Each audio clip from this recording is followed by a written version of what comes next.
Hey, folks. You know what I really hate? No, me neither. So let's check with the Wheel of Hatred. Huh. Apparently it's job interviews. Man, I hate job interviews! Especially the kind when they ask you stupid questions like, if you were a fish, what kind would you be? If you were a season of Dawson's Creek, which would you be? Or, and this is the one that I hate the most, why do you want to work for us? I'll tell you why I want to work for your company, no-neck. It's because you are willing to give me money in exchange for my time and, on occasion, my energy.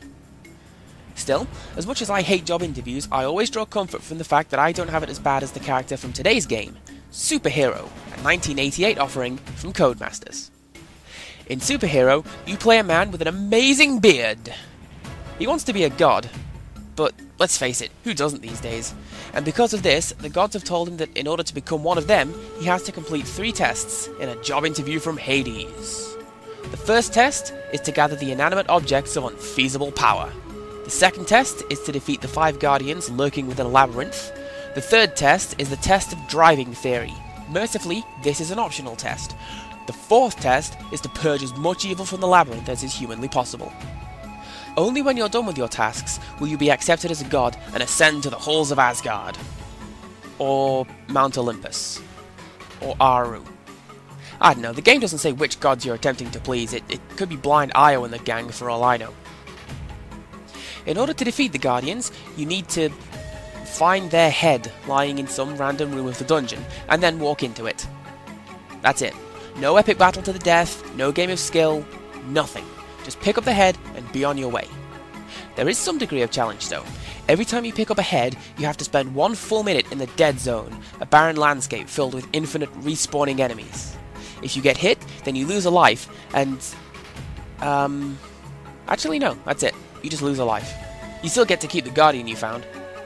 It's almost like the Guardians want you to ascend to heaven. Along the way, you need to collect 4 items to help you out. The items you need to collect are as follows. A bag for carrying things, boots that let you jump, a throwing hammer for busting some heads, and a magical helmet with no discernible purpose. You can only progress through the dungeon if you find the right items in the right order, so the game's kinda like Metroid. Well, I say the game's like Metroid. It's much closer to another game called Head Over Heels, a fantastic game from the 8-bit era which I'll probably come to in a future video. How closely is Superhero based on Head Over Heels? So closely that the superhero makes the same warbling noise as he walks that Head and Heels did in their game. Speaking of walking, it's actually kinda hard to move yourself around since the controls are somewhat skewed, at least to my eyes. Take a look at this room here. Which way's north? This way? No, this way. So you have to rotate the controls by 90 degrees. Once you get over that hurdle though, it's easy enough to move yourself around. The gameplay area is big. Immense, really. There's no simple way of describing the hugitude of the area. Look, we're talking krakens and dreadnoughts for jewellery. It's that big.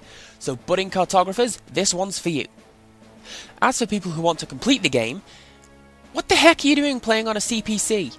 Amstrad games aren't put there to be completed, they're put here to punish you for your past sins. And punish you it does, primarily with the jump physics.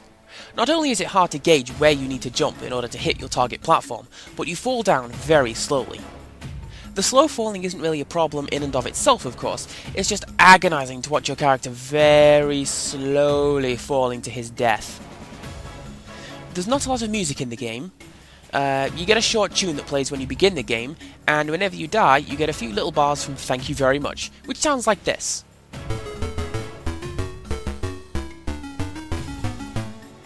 Once again, feel free to substitute your own epic music while playing the game. Something about the land of the ice and snow, or the fire and the flames. You know, one of the temperature extremities. Or how about some rock music concerning the Egyptian gods? Why is there none of that? Or the Mayans? What, ripping your opponent's still beating heart out of his chest and holding it up to appease the sun isn't metal enough for you? I think it's the beards myself. Mayans, no beards. Egyptians, no beards. Vikings, beards that have smaller beards themselves. Epic. The graphics are nice enough. Each room has a different set of 4 colours, and it switches palette whenever you enter a new room, kinda like Suivo's World did. This is actually pretty nice, since they use some absolutely gorgeous colour combinations. The only problem with moving from one room to the next is that it takes about 3 seconds to scroll the map. Very few other games did that, and it's annoying that this one does. To conclude, I kinda like Superhero. I've never completed it, and I imagine I never will.